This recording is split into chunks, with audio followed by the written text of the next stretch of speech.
Hey guys, ఈరోజైతే కవట్లో జాతర అనమాట. మేము ఉండే దగ్గర ఇక్కడ మా పక్షపు బ్యూటీ పార్లర్ పెట్టినారు కదా, అక్క వాళ్ళ బాబు అనమాట. హాయ్ చెప్తున్నాడు. ఏమవుతుంది అంటే సంబరం అవుతుంది అంటున్నాడు. ఇక్కడైతే బాంబులు పేలుస్తున్నారు అనమాట. అవే మీకు కూడా చూపిస్తున్నాను. చాలా బాగుందన్నమాట. ఇంకా చాలా ఎంజాయ్ చేసామండి. సంబరం కదా, చాలా క్రౌడ్ ఉంది. అంటే యాక్చువల్లీ మా రూమ్ ముందర ఇంకా మొత్తం జాతర కాబట్టి నేను ఎక్కువగా తిరగలేదు. మా రూమ్ దగ్గర నిల్చున్నా అంతే. ప్రోగ్రామ్స్ ఇంకా సంబరం అంతా అటువైపు నుండి వెళ్తుంది కాబట్టి నేను ఇంకా అలా చూస్తాను. లాస్ట్లో ఒకసారి వెళ్ళి జస్ట్ అలా తిరుక్కొని వస్తాను అనమాట.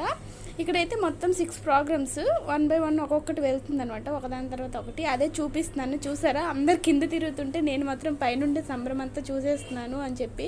ఇక్కడ అబ్బాయి నేను ఈవినింగ్ నుండి చూస్తున్నాను అనమాట. ఊరికి ముందర వచ్చి పాపం అక్కడ కూర్చున్నాడు. వాడికి అయితే ఏం బిజినెస్ అవ్వలేదు. మేము అదే మాట్లాడుకుంటున్నాము. లాస్ట్కి ఎంతో కొంత బిజినెస్ అయిందనమాట. ఫైనల్గా ఇంతే సంబరంగా